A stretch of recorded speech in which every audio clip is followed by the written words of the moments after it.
বালক নাম রাখে ঠাকুর ও রাখাল, সুবল রাখিল নাম ঠাকুর কানাই, শ্রীদাম রাখিল নাম রাখাল রাজা ভাই, ননীচরা নাম রাখে যতে গোপিনী,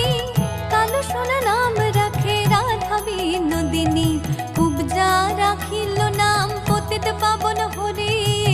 চন্দ্রাবলী নাম রাখে মোহন বংশীধারী।